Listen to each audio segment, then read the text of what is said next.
안녕하세요. 대업에서 자동차 산업과 2차 전지를 담당하고 있는 멘토 한주입니다. 오늘 이번 영상에서는 HYTC라는 기업을 함께 알아보도록 할 거고요. 지난 시간에는 HYTC의 기본 개요와 기업 개요를 좀 말씀을 드리면서 뭐 하는 회사인지에 대해서 조금 집중적으로 설명을 하는 시간이었다라고 한다면은, 이번 시간에서는 어떤 이슈들이 있는지, 그 이슈들로 인해서 차트적인 부분들 어떻게 해석을 해야 되는지, 그리고 앞으로의 대응 전략은 또 어떻게 가져가야 하는지에 대해서 좀 말씀을 드려볼 겁니다. 그래서 여러분들이 좀 오늘 집중해서 시청을 좀 해주셨으면 좋겠고요. 제 영상을 좀 꾸준히 보시는 분들은 아시겠지만, 처음 보시는 분들도 분명히 계실 거라고 생각합니다. 해당 기업에 관심이 있으시거나 관련된 내용을 잘 모른다, 주가에 관련된 이야기를 조금 더 잘 알고 싶다, 자세히 알고 싶다 하시는 분들은 지금부터 한 5분에서 8분 정도만 집중해서 시청을 해주시면 될 것 같습니다. 이 HYTC가 상장되어 있는 한 끝까지 추적하고 분석해서 여러분들의 궁금증을 해소시켜 드릴 예정이니까요. 저희 채널 구독 한 번씩 부탁드리고요. 영상도 좋아요 한 번씩 부탁드리도록 하겠습니다. 자, 그럼 본격적으로 이 HYTC 함께 보도록 하겠습니다. 자, 지난 시간에도 말씀을 드렸듯 이 HYTC는 이 2차 전지 공정 중에 화성 공정을 제외한 이 급한 공정과 그리고 조립 공정에 사용이 되는 2차 전지 장비를 죄송합니다. 2차 전지 장비를 초정밀 부품을 생산을 하고 있습니다. 주요 거래처로는 여러분들 어디가 있다라고 말씀을 드렸죠? 바로 국내 배터리 3사와 그리고 뭐 하나기술, 신흥, SEC, 그리고 뭐 한화, LG전자, 뭐 DA테크놀로지, 그리고 나인테크 등의 납품을 진행을 하고 있습니다. 이름만 들어도 짱짱한 기업들의 납품을 진행을 하고 있는 거죠. 자, 그러면은 현재 주가가 계속해서 흘러내리고 있는 모습을 보여주고 있는 상황이죠. 되게 장기적으로 하방 추세를 이어가고 있는데, 앞으로의 전망은 우리가 어떻게 봐야 할까? 그런 고민을 굉장히 많이들 하실 것 같아요. 그래서 간단하게 좀 말씀을 드려보면은, 기존에 있던 이슈를 우리가 좀 자세히 들여다 봐야 한다라고 좀 봐야 될 것 같습니다. 어떤 부분을 봐야 할까라고 생각을 해보면은, 최근에 나왔던 이 테슬라 방문, HYTC, 그리고 2차 전지 노칭, 금형 시제품 개발 완료, 내년 초 양산 목표라는 이슈가 있었습니다. 자, 언제 있었느냐? 바로 11월 21일 날 있었죠. 이 HYTC 본사의 스웨덴 배터리 제조사 노스볼트라고 여러분들 아시죠? 노스볼트도 이제 찾아오고, 그리고 이 테슬라와도 이제 직접 방문하는 등 굉장히 활발한 영업 활동을 보이고 있는데, 내년부터 지금 개발한 시제품을 개발해서 양산을 내년부터 진행을 할 텐데, 결과적으로는 매출이 내년부터 본격적으로 나온다는 뜻이거든요. 그러면은 고객사로 일단 노스볼트와 그리고 테슬라, 이 두 개의 해외 기업을 확보할 가능성이 굉장히 높다라는 거예요. 그럼 테마성으로도 그렇고 엮이는 부분도 그렇고 굉장히 긍정적으로 생각할 수 있는 것들이 많다라는 건데, 이 부분을 그러면 우리가 어떻게 봐야 되느냐? 기존 고객사로 이제 확보를 해뒀던 국내 배터리 3사를 제외하고 추가적인 이 해외 업체들을 고객사를 다각화를 하면서 매출을 늘려가는 방향성을 우리가 좀 체크를 해야 합니다. 그거를 체크를 하기 위해서는 이 수주 공시를 계속해서 체크를 해야겠죠. 그 부분은 저 또한 확인을 하면서 여러분들에게 말씀을 드릴 거니까요. 참고를 좀 해주시면 될 것 같고요.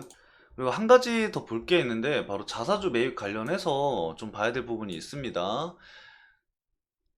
10월 달에 나왔던 공시인데, 이 신영증권을 통해서 자사주 취득, 이 신탁 계약을 체결을 했습니다. 얼마를 체결을 했냐? 30억 정도를 체결을 해둔 상황이거든요.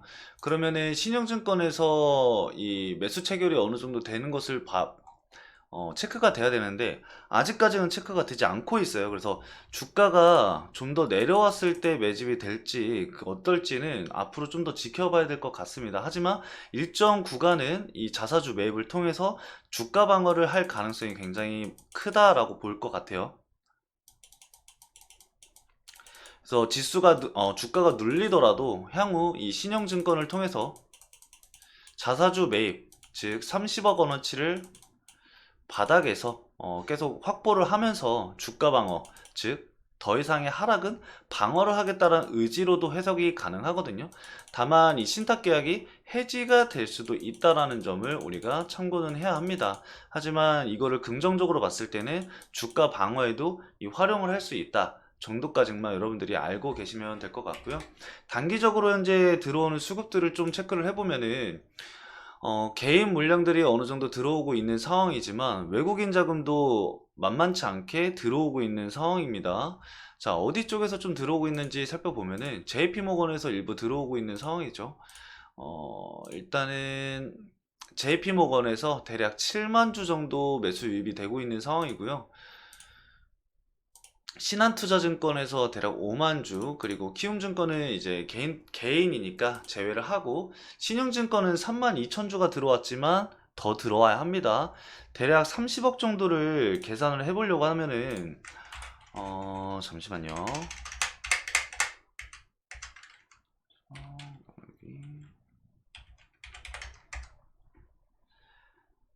대략 43만 주 정도 매수 유입이 되어야 해서 3만 주 정도면은 아직 한참 모자르죠. 43만 주가 이제 신영증권으로 매수가 유입이 돼야 되는 거기 때문에 이거는 제가 말씀드렸듯 주가 방어로 아마 들어가지 않을까 생각이 됩니다. 그리고 JP모건에서 2만 주 정도 보유를 하고 있고요. 한국투자증권에서 15,000주 정도를 보유를 하고 있네요. 그래서 이 부분을 좀 체크를 해보자면은 단연 이 신한투자증권을 단기적인 수급적인 방향성을 잡는데 도움이 가장 크게 될 것 같습니다. 그래서 해당 박스권 내에서 매매를 진행을 하고 계신 분들은요, 이 저가 부근에서 매매를 진행을 하고 계시는 분들은 신한투자증권에서 매도 물량이 나오는지 안 나오는지를 좀 체크를 하시면서 대응을 해주시는 게 좋습니다. 이 구간에서 5만 주 정도 신한투자증권이 매매를 진행을 했기 때문에 주가 상승이 일부 나왔을 때 신한투자증권에서 매도 물량이 나온다? 그러면은 하방 압력이 좀 커질 수가 있는 거죠. 하방 압력이 좀 커질 수가 있는 거기 때문에 이 신한투자증권의 이 매도 물량이 중요하게 적용이 될 거다라고 좀 말씀을 드리고요. 그리고 저항대 부근으로는 이 121선을 계속해서 돌파하지 못하는 흐름을 보여줬기 때문에 121선을 돌파하는지 그 유무가 굉장히 중요하게 작용이 되겠습니다. 그래서 여러분들도 이 부분을 좀 중점적으로 체크를 해주시면서 대응을 해주시면 좋을 것 같습니다. 결과적으로 좀 정리해서 말씀을 드리자면은 24년도부터 실적 개선 가능성이 굉장히 높다라고 말씀을 드리고요. 자사주 매입을 통해서 주가 방어에 용이하게 사용이 될 것 같다. 그리고 저항대는 어디로 본다? 121선으로 본다. 이 정도만 오늘 정리해서 좀 말씀을 드리고 다음 시간에는 좀 더 추세적인 부분을 말씀을 드리는 시간 가져보도록 하겠습니다. 오늘 영상도 시청해주신 여러분들 너무나도 감사드리고요. 궁금하신 내용은요, 댓글란에 언제든지 남겨주시면 제가 다음 영상을 촬영할 때 참고해서 말씀을 드리도록 하겠습니다. 오늘도 시청해주셔서 감사합니다.